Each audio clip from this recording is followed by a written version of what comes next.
Maya Rodriguez stepped off the transport shuttle and felt her stomach drop.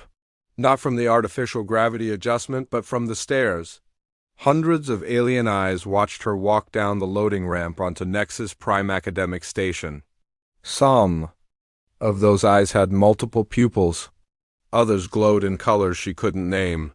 All of them looked at her like she was a mistake that had somehow learned to walk. The acceptance letter, crumpled in her sweating palm, had been a shock to everyone. Humans had been applying to the Galactic Consortium's premier university for 50 years. Every single application had been rejected. The form letters were always polite but clear. Deathworlders lacked the intellectual capacity for advanced galactic education. Maya had applied anyway. Her high school guidance counselor had laughed. Her parents had been supportive but worried. Her friends had called her crazy. When the acceptance letter arrived, even she thought it was a joke. But here she was, dragging her single suitcase through a crowd of beings that made her feel like a caveman at a philosophy conference. The station itself was beautiful in a way that hurt to look at. Crystalline spires twisted through space in mathematical patterns that seemed to shift when she wasn't looking directly at them. Light moved through the walls like living things. Everything hummed with energy that made her teeth ache. A tall figure approached her. Its skin looked like polished metal and its voice sounded like wind chimes. "You are the human Maya Rodriguez. It wasn't a question. That's me." Maya tried to sound confident. She probably sounded terrified. "I am Administrative Coordinator Kellanara. I will escort you to your dormitory assignment." The being turned and began walking. Maya hurried to keep up on legs that felt like rubber. They passed through corridors filled with students. Maya recognized some species from her xenobiology textbooks. The hegemony students looked like living crystals and moved in perfect synchronization. The clefai resembled massive butterflies with too many eyes. The reptilian saurians walked with predatory grace that made Maya's monkey brain scream warnings. "There has been some discussion about your admission," Kellanara said as they walked. Many faculty members questioned whether it was appropriate to accept a Deathworlder into our academic programs. Deathworlder. Maya had heard the term before. It sounded so much worse when said with polite academic disdain. They stopped at a junction, where several corridors met. A group of hegemony students was clustered around what looked like a floating hologram of mathematical equations. One of them, his crystalline body reflecting light in sharp prisms, looked up as Maya passed. "Another Deathworlder who thinks brute force can substitute for intelligence," he said to his companions. His voice was like breaking glass. "I give her a week before she realizes her mistake and returns to whatever mud planet spawned her." Maya felt her face burn. She wanted to say something back, but Kellanara was already moving again. The crystalline students' laughter followed them down the corridor. Her dormitory was a small cube with basic furniture and a window that looked out at the swirling nebula that surrounded the station. Maya sat on the narrow bed and looked around at what would be her home for the next 4 years. If she lasted that long, the next morning brought her first classes. Advanced theoretical physics with Dr. Zalfin was everything she had feared. The professor was a 7-foot-tall reptilian with eyes like golden coins and a voice that could freeze helium. He looked at Maya when she entered his classroom like she was something unpleasant he had found on his shoe. "Students, we have an unusual addition to our class," Dr. Zalfin announced. "The first human to be admitted to our university through what I can only assume was a clerical error. Miss Rodriguez comes from a world so primitive that her people still resolve conflicts through physical violence. I trust you will all be patient as she struggles to keep pace with actual academic discourse." Maya slid into a seat in the back row. Her cheeks burned, but she kept her mouth shut. The lecture began immediately. Dr. Zalfin spoke about quantum field fluctuations and multidimensional mathematics. Maya understood maybe half of what he said. Around her, the other students took notes without any visible effort. Their faces showed the calm concentration of beings who had been preparing for this level of study their entire lives. Maya scribbled frantically, trying to keep up with concepts that seemed to dance just beyond her understanding. After class, she overheard 2 Saurian students talking. Did you see how lost she looked? Her species probably doesn't even understand basic calculus. Why do we have to slow down our education for a primitive? Maya's next class was Galactic History with Professor Krisa.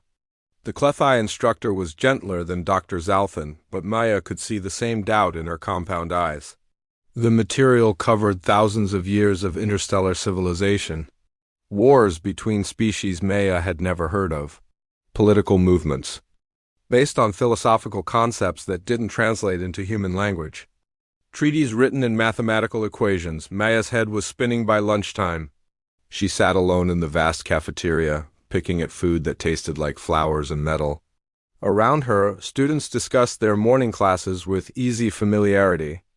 They spoke of concepts like old friends. They debated theoretical positions like Maya might discuss the weather. The crystalline student from yesterday approached her table. Up close, she could see that his body was made of some kind of living mineral that shifted and flowed like liquid. I am Vexstar of the Hegemony's third academic circle. I wanted to welcome you to our university personally. His tone suggested. This was not going to be a pleasant conversation. Thank you. Maya tried to sound normal. I have been reviewing your application materials. Very interesting reading.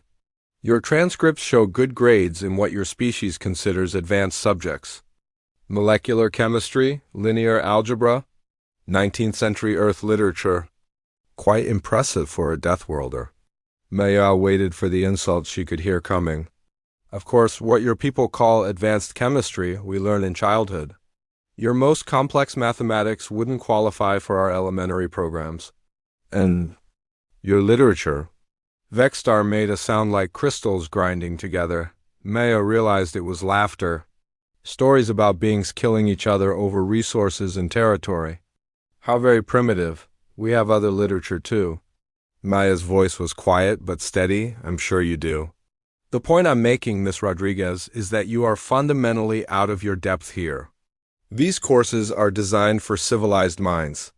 Minds that have evolved beyond the need for constant survival responses. Your brain is still wired for fighting and running and hiding from predators.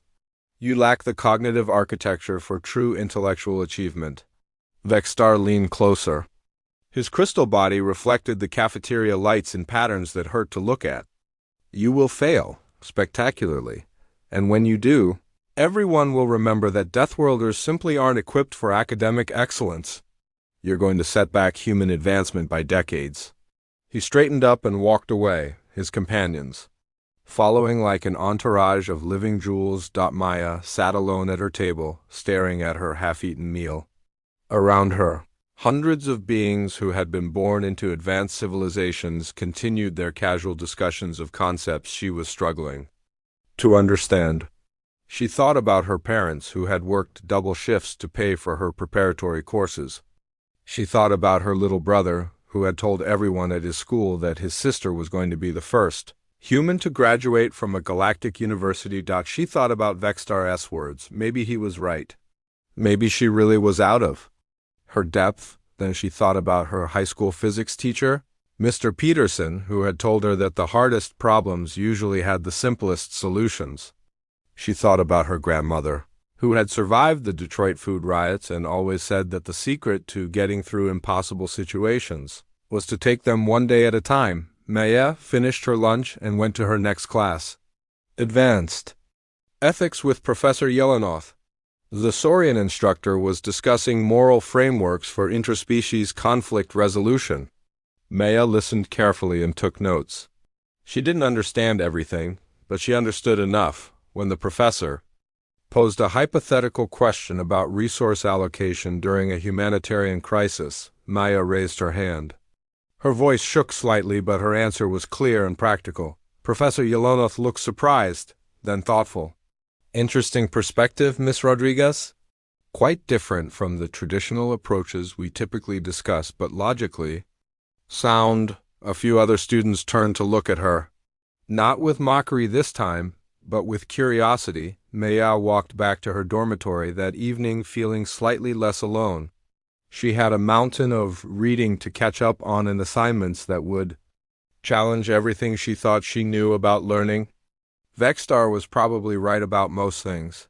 She was out of her depth. She was unprepared. She came from a primitive world where people still fought over resources, but she was still here. And she was going to keep being here until someone physically dragged her off the station.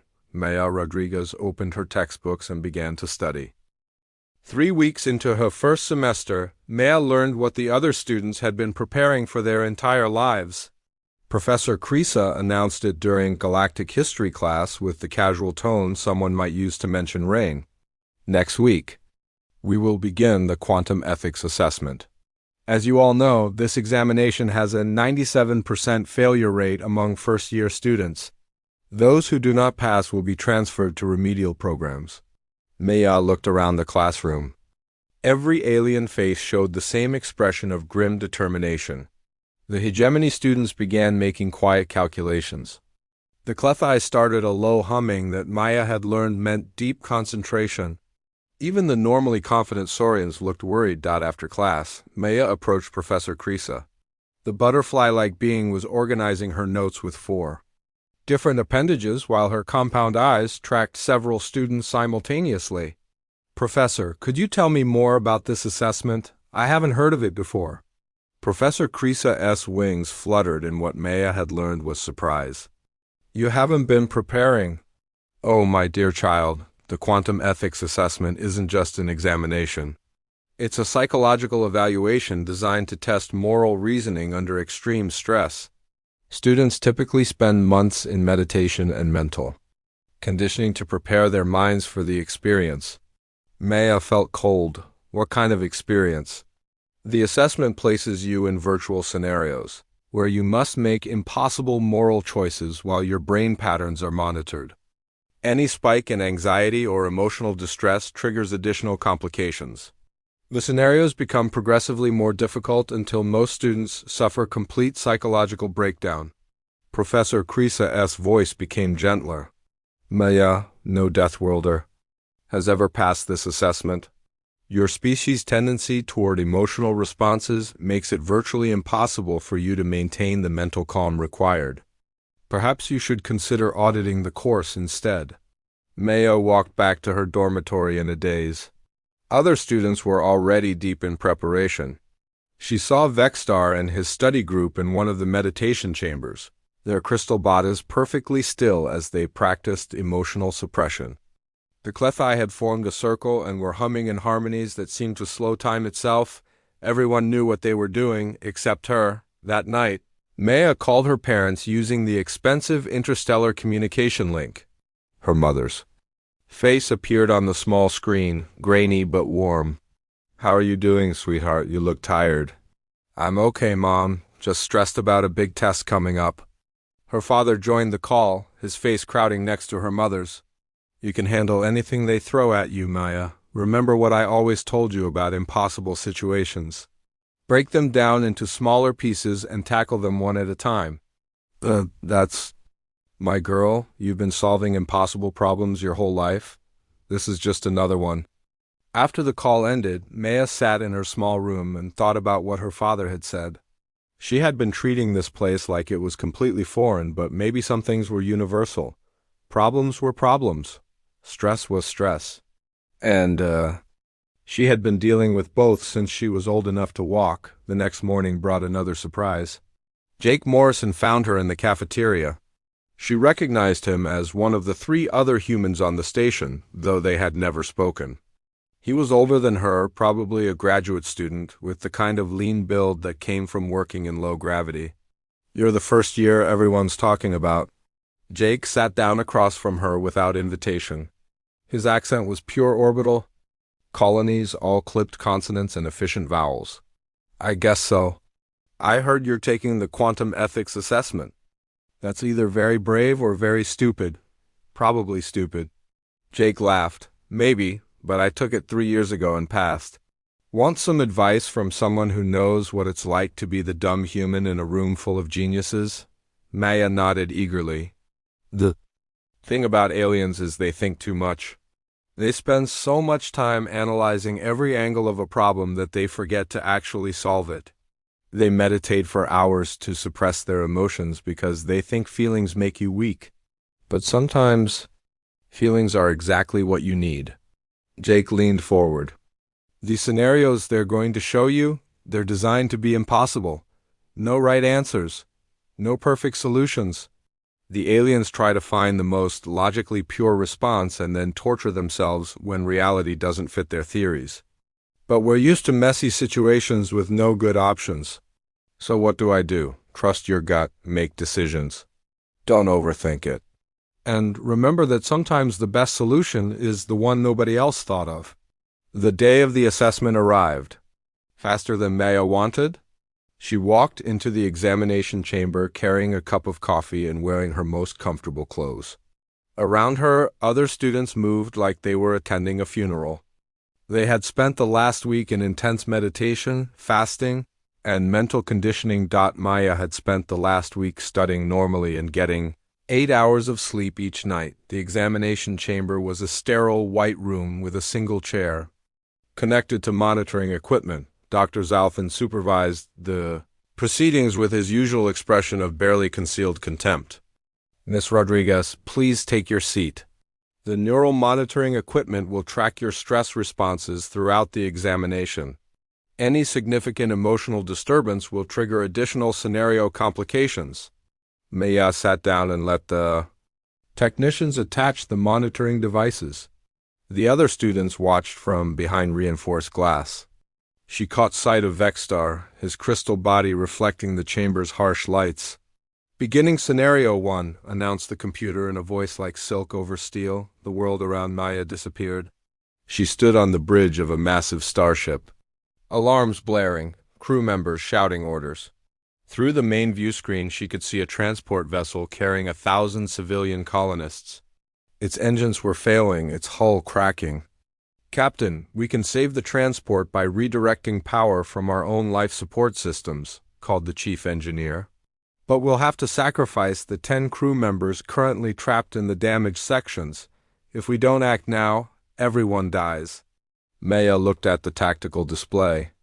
She could see the failing transport, her own ship's power grid, the trapped crew members. While the scenario waited for her response, she began calculating. Power requirements, structural integrity, alternative solutions. Computer, can we use the emergency escape pods to evacuate the trapped crew members while simultaneously redirecting power? Negative. Escape pod systems are offline due to combat damage. Maya studied the display more carefully. What about using the transport's own emergency power cells? If we link our systems temporarily, we might be able to boost both ships without sacrificing anyone. The scenario paused. In the monitoring room, Dr. Zalfin frowned at his readouts. According to the neural scanners, Maya's stress levels weren't rising, they were dropping. Scenario modification accepted. Both vessels survived with 0 casualties. The scene shifted. Maya now stood in a government building on an alien world. A plague was spreading through 6 different species colonies. She had enough vaccine for only one species. While the scenario expected her to choose which species would live, Maya started asking different questions. Computer, what's the incubation period for each species? What's the transmission method?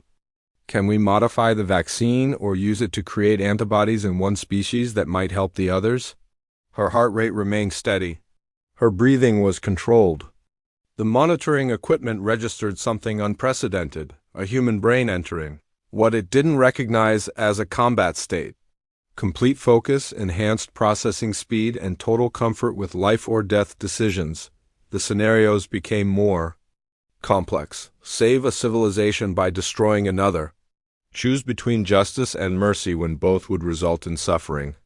Decide the fate of artificial intelligences seeking rights. Each time, Maya approached the problem like Jake had taught her. She didn't look for the perfect answer because there wasn't one. She looked for solutions. When the computer said she could only save one civilization, she found ways to save parts of both. When it demanded she choose between justice and mercy, she found legal precedents that provided alternatives. The examination chamber fell silent except for the hum of monitoring equipment. Through the observation window, Professor Krisa watched in amazement as Maya solved scenario after scenario. Her young human student wasn't just passing the assessment. She was rewriting it. Dr. Zalthan stared at his readouts in disbelief. This is impossible. Her stress responses are completely inverted. The more complex the scenarios become, the calmer she gets. In the examination chamber, Maya faced her final scenario. She stood in the ruins of a space station where two allied species had turned on each other. Thousands were dead. Both sides demanded she choose who was right and who would be punished. Maya looked at the devastation around her and felt something click into place. This wasn't about choosing sides. This was about preventing the next war. Computer, I need to speak to the surviving leaders of both species. When they appeared, she didn't ask who started the fighting. She asked what they needed to stop it. She negotiated, compromised, and found common ground. Within minutes, she had the framework for a peace treaty that addressed both species' concerns. The simulation ended. Maya sat in the white chair. Maya's record-breaking performance on the quantum ethics assessment created exactly the kind of chaos she had hoped to avoid. Within hours of the results being posted, half the university knew that a Deathworlder had achieved the impossible. By the next morning, the other half was demanding answers. She found the first protest outside her dormitory at dawn. A group of hegemony students had arranged themselves in perfect geometric patterns, their crystal bodies glowing with coordinated light displays. At their center stood Vexstar, his faceted form pulsing with angry reds and oranges. The integrity of our academic institutions has been compromised, he announced as Maya tried to walk past. We demand a full investigation into how a primitive managed to achieve scores that exceed the capabilities of civilized minds. Maya stopped walking. Something in her chest tightened, but her voice came out steady. I studied and I took the test. Same as everyone else. Impossible. Vexstar's light patterns shifted to harsh blues. Your brain lacks the cognitive architecture for advanced moral reasoning. Your species still resolves conflicts through violence. You must have cheated. Other students began gathering. Maya recognized faces from her classes, beings she had been slowly getting to know over the past month. Some looked curious, others seemed angry. All of them were staring at her like she was a puzzle that didn't make sense. How exactly would someone cheat on a test that monitors brain patterns in real time? Maya kept her voice calm, but inside, she felt the familiar flutter of fight-or-flight responses kicking in. Unknown methodology doesn't prove innocence, Vexstar replied. It merely demonstrates the primitive cunning of Deathworld species. Professor Krisa arrived before the argument could escalate further. Her compound eyes took in the crowd of students and her wings fluttered in obvious distress. Everyone disperse. Immediately, Miss Rodriguez, please come with me. Maya followed the butterfly-like professor through corridors that hummed with whispered conversations. Every group of students they passed fell silent as they approached, then resumed talking, in urgent tones once they had passed. Maya caught fragments of discussion in half a dozen different languages, but the tone was universal: shock, disbelief, and in some cases anger. Professor Krisa's office was a small space, filled with floating holographic displays and the sweet scent of nectar. She settled into a chair designed for her unique physiology and gestured for Maya to sit across from her. I've spent the night reviewing your examination footage, the professor began. The monitoring was perfect. No possibility of external interference or technological assistance. Your performance was entirely authentic. Maya felt a small knot of tension release. Thank you. Don't thank me yet. Your success has created a significant problem. Professor Krisa activated a holographic display showing university enrollment statistics. For the past 50 years, Deathworld species have been classified as intellectually inferior. Our entire educational philosophy is based on the assumption that peaceful environments produce superior minds. Your performance challenges fundamental assumptions about intelligence itself. The display shifted to show academic papers with titles like The Correlation Between Environmental Hostility and Cognitive Limitation and Why Deathworld Species Cannot Achieve Academic Excellence. Entire careers have been built on these theories, Professor Krisa continued. Professors who have spent decades studying intelligence hierarchies are seeing their life's work questioned. Some are reacting with scientific curiosity. Others are reacting with fear and anger. Maya stared at the academic papers. I just wanted to pass my classes, I know, my dear. But you've done something much more significant. You've proven that intelligence takes forms we never recognized. Professor Krisa leaned forward. Your approach to problem-solving integrates emotional processing with analytical thinking. You make decisions quickly under pressure instead of seeking perfect conditions. You value practical solutions over theoretical purity. These aren't flaws, Maya. They're capabilities we never understood. The next few days brought a parade of reactions that ranged from fascination to hostility. Maya's Galactic history class became a battlefield of competing theories. Some students wanted to understand how her approach worked. Others insisted that her methods were fundamentally flawed. Emotional decision-making leads to poor outcomes, argued Sekra, one of the Clefai students. True intelligence requires the suppression of primitive responses. But her primitive responses solved problems our advanced reasoning couldn't. Handel, countered Ulanoth, a young Saurian who had been quietly supportive. Maybe we need to reconsider what we mean by primitive. Maya found herself at the center of debates she never wanted to join.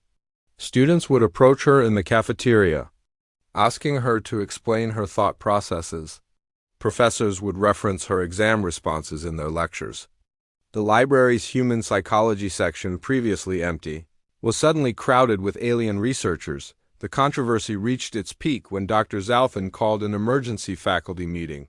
Maya learned about it from Jake Morrison, who had been monitoring the academic gossip networks with the skill of someone who had survived graduate school. They're trying to decide what to do about you, Jake told her over lunch. Half the faculty wants to study your methods. The other half wants to prove you're an anomaly who doesn't represent anything significant about human intelligence. What do you think they'll decide? Honestly, I think they're scared. Your success threatens everything they think they know about education and intelligence. That's either going to make them curious or defensive. Maya discovered which reaction had won when Professor Krisa found her in the library that evening. The Clefai professor's wings were fluttering with barely controlled excitement. Maya, I have news. The faculty has reached a decision about your situation. Maya felt her stomach drop. Are they expelling me? Quite the opposite. Rector Nalthik has authorized a special examination. You will face the comprehensive assessment, a test normally reserved for doctoral candidates. It covers every major field of study taught at this university. Maya stared at her. I've been here for 1 month. Yes. The test typically requires years of preparation. Most doctoral candidates spend at least 5 years studying before attempting it. The average score is 40%. Anything above 60% is considered exceptional. And if I fail... Professor Krisa's expression grew serious. If you fail, all Deathworld students will be barred from advanced courses. The faculty will conclude that your previous success was an isolated incident that proves nothing about Deathworld capabilities. Maya felt the weight of that responsibility settle on her shoulders. And if I pass? If you pass, the university will acknowledge that Deathworld education has value. We'll begin integrating human perspectives into our curriculum. You'll have changed galactic academia forever. That night, Maya called home again. Her parents' faces appeared on the small screen, and she could see the worry in their eyes before she even spoke. They want me to take an impossible test, she said without preamble. If I fail, I'm not just failing myself. I'm failing every human who might want to study here. Her father was quiet for a long moment. That's a heavy burden, sweetheart. I don't know if I can do it, Dad. This test covers 17 different fields of study. Theoretical physics, xenobiology, galactic history, quantum mathematics, advanced philosophy, things I've never even heard of. Her mother leaned closer to the screen. Maya, do you remember when you were 12 and you wanted to build that robot? For the science fair. Mom, this isn't the time for childhood stories. Just listen. You told us the project was impossible because you'd need to understand electronics and programming and mechanical engineering and artificial intelligence. Remember what you did. Maya did remember. I broke it down into smaller problems. And you learned a little bit about each field, just enough to make the connections you needed. You didn't become an expert in everything. You became an expert. In seeing how everything fit together, her father nodded. That's what made you special, Maya. Not that you were the smartest person in any single subject, but that you could see the patterns that connected different subjects. That's not a human weakness. That's a human strength. After the call ended, Maya sat in her small room and thought about what her parents had said. The aliens studied subjects in isolation, becoming deep experts in narrow fields. But humans learned differently. They studied multiple subjects simultaneously, looking for connections and patterns. Maybe that was exactly what she needed. Maya opened her textbooks and began to study. Not 17 separate subjects, but 17 different ways of looking at the same universe. Physics informed biology. History explained philosophy. Mathematics underlied everything. The connections were there if she learned to see them. She had 2 weeks to prepare for an exam that should take years of study. Her classmates thought it was impossible. Maya had heard that before. In the meantime, word of her upcoming examination spread throughout the university. Students began taking sides. The Deathworld supporters formed study groups to help her prepare. The opposition organized protests demanding that the test be canceled. Vextar led the largest demonstration, his crystal form blazing with indignant light.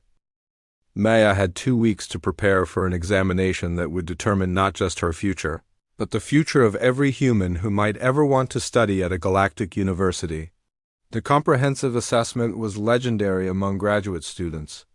It covered theoretical physics, xenobiology, galactic history, quantum mathematics, advanced philosophy, interstellar law, comparative psychology, stellar engineering, and 9 other major disciplines. Most doctoral candidates spent 5 years preparing. The average score was 40%.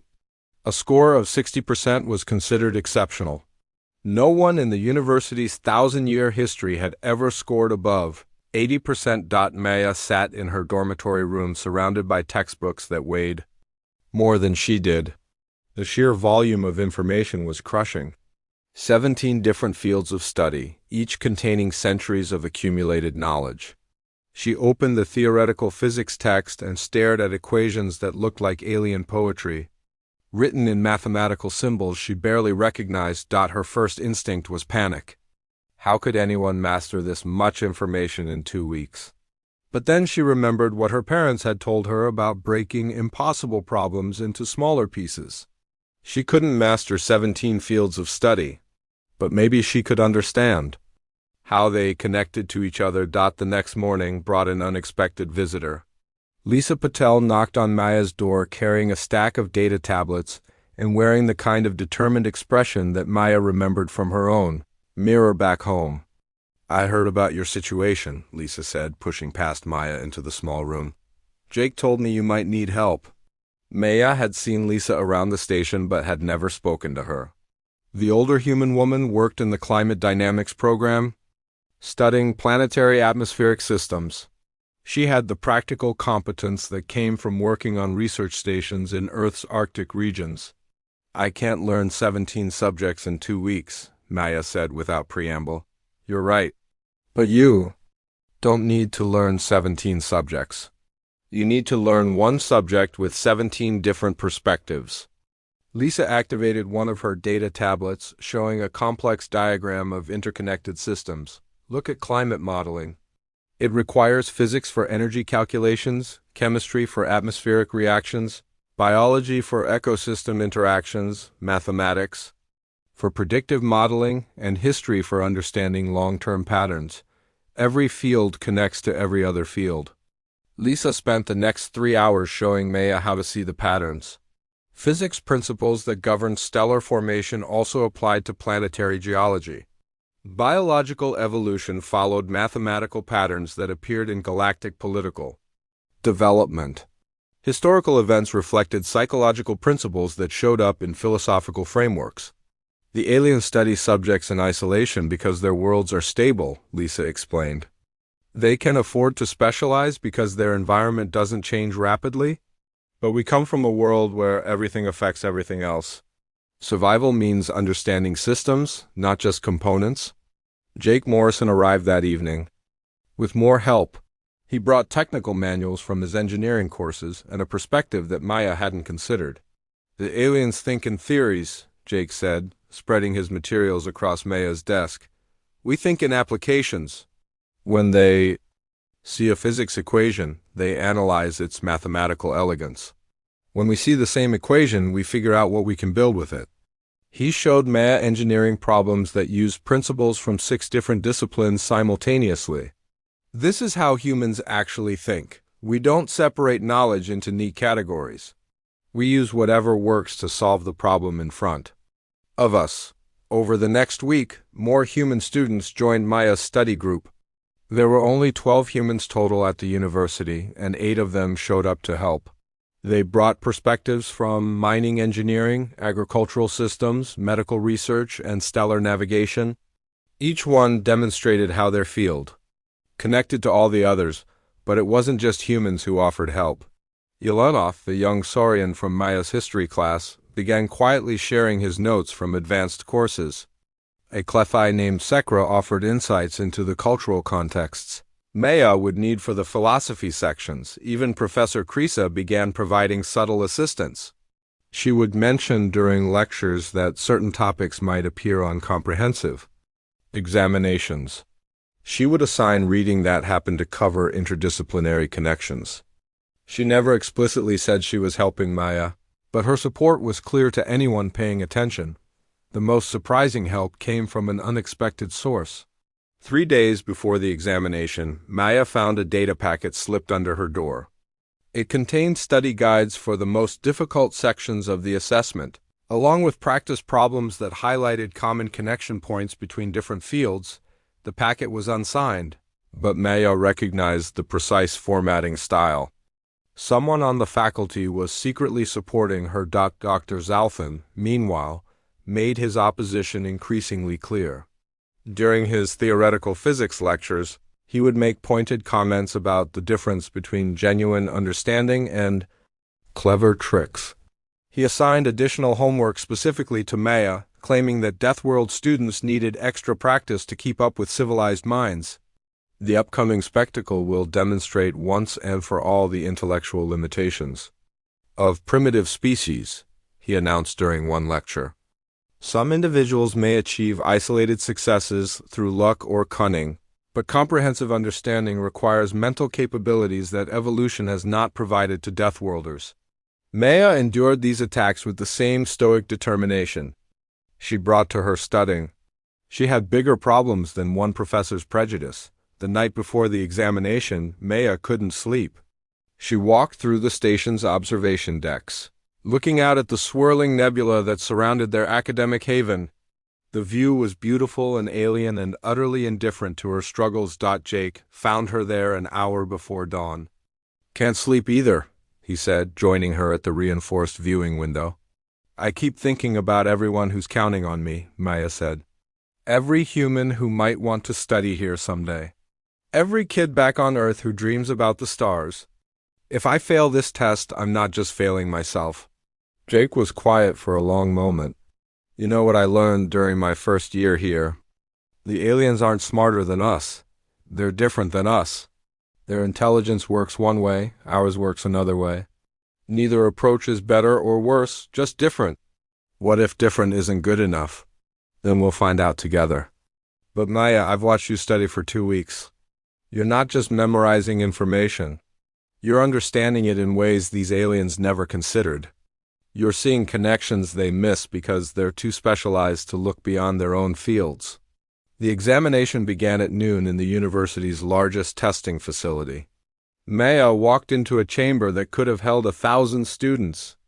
Today it held only one chair, surrounded by monitoring equipment and observed by a panel of senior faculty.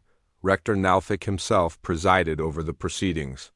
The ancient being was older than some star systems, his crystalline body worn smooth by millennia of experience. When he spoke, his voice carried the weight of cosmic time. Maya Rodriguez of Earth, you stand before the comprehensive assessment that will determine your academic future and the future of your species' relationship with this institution. The examination will test your knowledge across 17 major disciplines.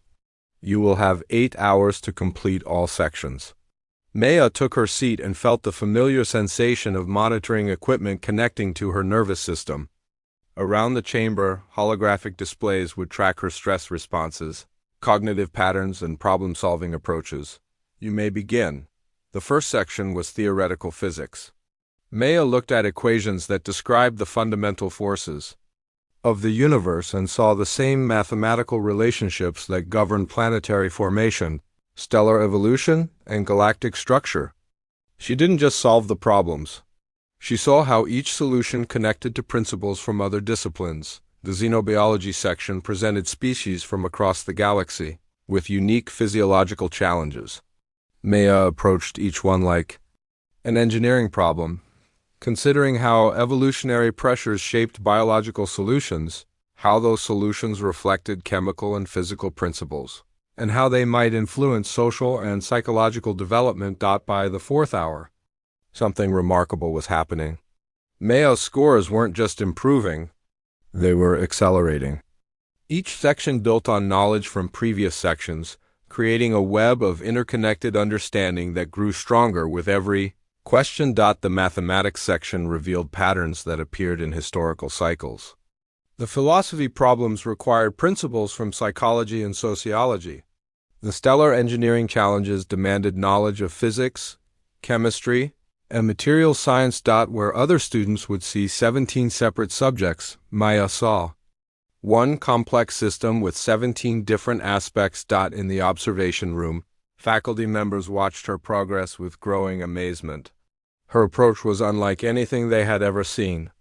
Instead of methodically working through each section in isolation, she was moving fluidly between disciplines, using insights from one field to solve problems in another. "Remarkable," murmured Professor Krisa.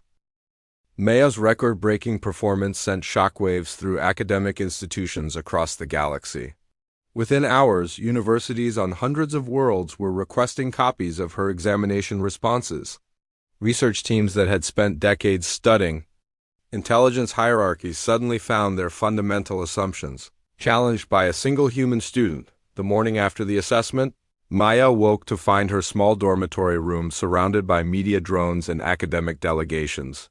Through her window, she could see representatives from the Hegemony Educational Authority, the HFY Institute of Advanced Learning, and at least 6 other major academic institutions. They all wanted to understand how a Deathworlder had achieved the impossible. Professor Krisa rescued her from the chaos, escorting Maya through back corridors to a secure conference room where the university's senior faculty waited.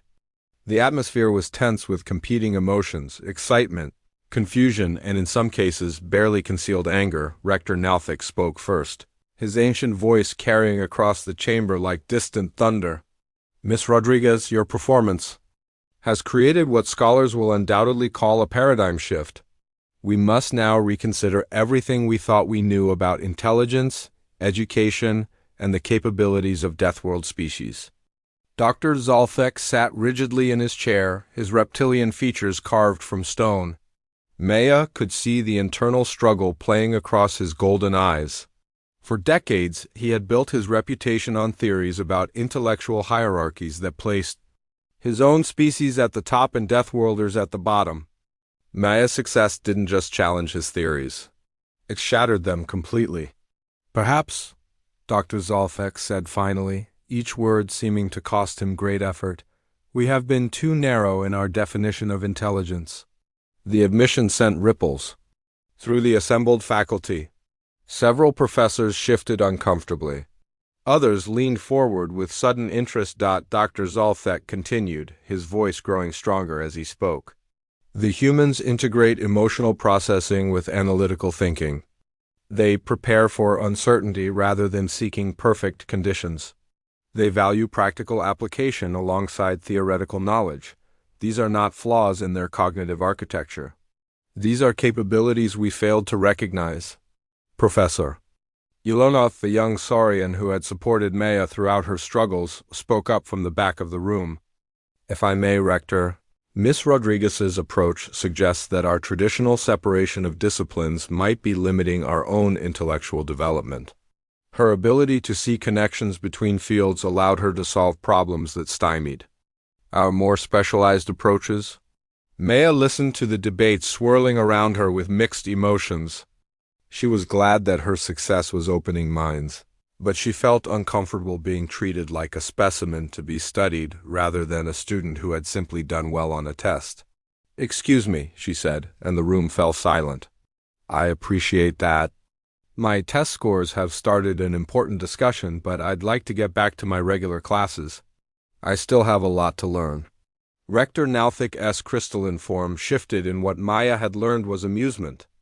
"Miss Rodriguez, your regular classes are about to become considerably more interesting. The university has approved a complete restructuring of our curriculum to incorporate integrated learning approaches. You will be working with our faculty to develop new teaching methods that combine the best of both galactic academic traditions and human educational philosophies." Over the following weeks, Maya found herself at the center of an academic revolution. Universities across the galaxy began sending delegations to study the human approach to learning.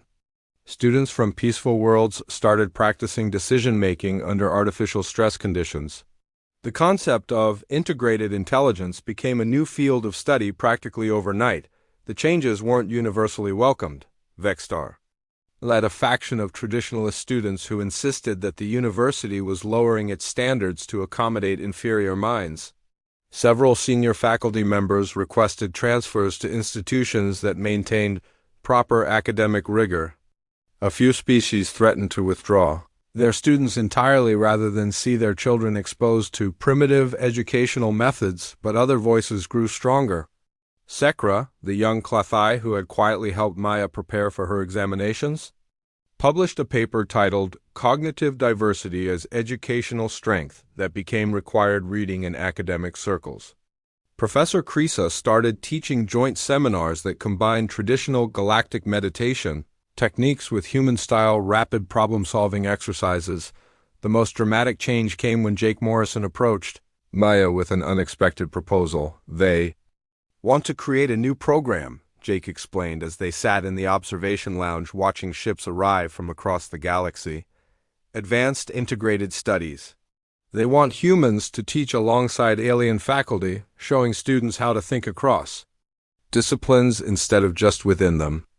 Maya looked out at the stars and thought about how far she had come from that terrified first-year student who just wanted to pass her classes. "What would I teach?" "Whatever you want. Crisis management, systems thinking, applied problem solving. The faculty committee said you could design your own curriculum. I don't know if I'm qualified to teach anyone anything." Jake laughed. "Maya, you just rewrote the academic standards for an entire galaxy. I think you're qualified." The new program launched the following semester with Maya as its youngest instructor. Her first class consisted of 12 students from 7 different species, all eager to learn what they called the human method of thinking. Maya's teaching style was as unconventional as her test-taking approach. Instead of lectures, she created scenarios. Instead of memorization, she emphasized adaptation.